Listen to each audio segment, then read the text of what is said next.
Hey, button. Hello. Hey, y'all. This is Jupe again, and I'm here to tell you guys about the second scene called A New Addition to the Family. Well, in this scene, Judy has brought the baby Xavier, to his father at Seaway Yuan Temple. Um, let's just say that the father shows a great liking to the boy, and he's so happy, just so wow. And Judy's like, "Do you approve of the foreign babe, which is the foreign babe?" And Yuan Zong's just pretty much telling him that this is an angel from heaven to bring us a time of peace, and he's pretty much asking him, "Do you want to hold your new brother? I accept him. I've been convicted by the heavens." And Judy is just like so happy. um, well, then here comes the jealous eldest brother, Yun Wen, and he comes out. I mean, just acting pretty much ignorant. What's the meaning of all this? That foreign child, where did it come from? Just being rude, just hateful. And Judy is just, it's like he's pretty much like letting him see the baby. And it's like, how dare you, D? I will not look upon that thing from another country. And just being rude. I mean, just showing off. And and it basically goes on with him arguing the situation, and the father and Judy worrying for Yudwin, but pretty much thinking that he's being possessed by chaos's influences, which is called the negative essence. And the negative essence is the origin of dark itself. It is an evil creature that preys upon light in all of its sources. It is the greatest evil in this world that is completely connected to the heart of chaos.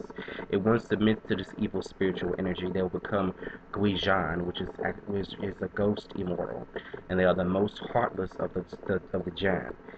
They work on the side of the light's greatest nemesis, which is they will get a description of the main bad guy of this arc is Li Chen, and is a man who has dedicated his life to spreading the darkness throughout the land. Because of Li Chen's endeavors, he has married himself with treacherous accolades and abominable reverence. People of China know him as a bringer of misfortune and terror, for his very presence sparks fear in the hearts of mankind. So that is our main bad guy, Li Chen. Besides Chaos, he's also the main bad guy that we have to deal with in the story. Many times. Many times.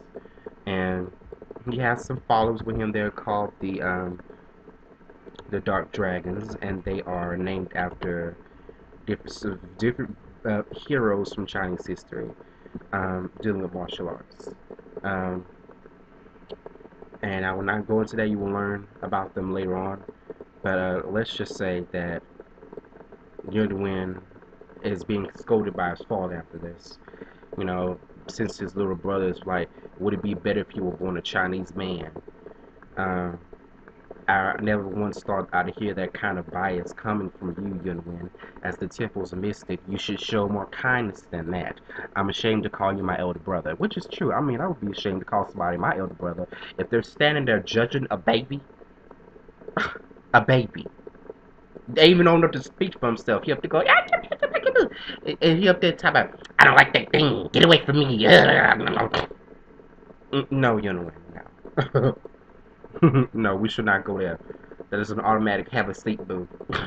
Automatic have a seat boo. Um.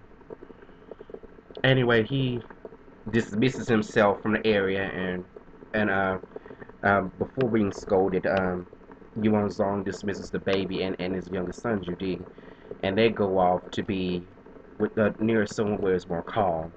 And then Yuan Zong finds a letter in the baby's carriage, and it's addressed to the person with a heart. This message just so happens to be written by um, Xavier's Chinese American mother, who was um, excuse me, who was raised in Ziwei Yuan, went overseas to meet her husband in the Caribbean. Um, Her name is Fa Mi Chen, and she's a farmer's daughter, so she's a country girl. And she's pretty much telling them, um, which is a big thing, she's addressed about her husband, Daniel Highland, who, um, who just so happens to be Irish and Jamaican. Uh, she says he fought the darkness using a great power that could bend the ocean and all moisture. He called it Ripple. And Ripple, which is actually another reference to JoJo's Bizarre Adventure, one of the first powers that they actually use, which it links the two together. That's why they are linked together, because they all have a way of using Ripple in the first part. And also they have a stand, the ghost called a stand. We have the ones called Eidolons, and she's pretty much saying that she has seen Xavier's Eidolon when he first came out. Um, I'm not going to tell the name yet. Um, and it pretty much told her that her son is a savior that she was incapable of raising. So she went back home to bring it to the temple that she knows best, which is Ziwa Yuan Temple, and she's asking them to watch over her baby, which is a smart thing, since the father is prone to taking care of kids. I mean, he has 3 kids. He has 2 sons and 1 daughter.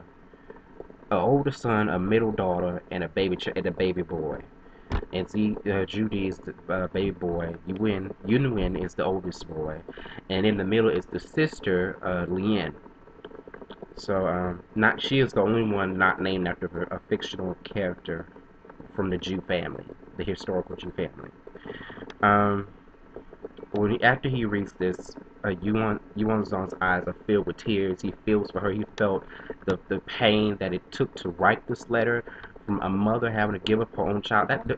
To me, if you have to give up your own child, that would hurt you, knowing that you could not take care of it, like for adoption.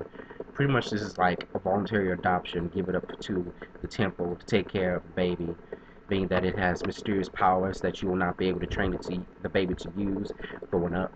And she did the right thing, but she may have done the wrong thing for herself emotionally. And she might never see that boy again. She knows that she might not ever see Xavier again. And to me, I commend her for being so brave for doing that, knowing that it was for the better of the world.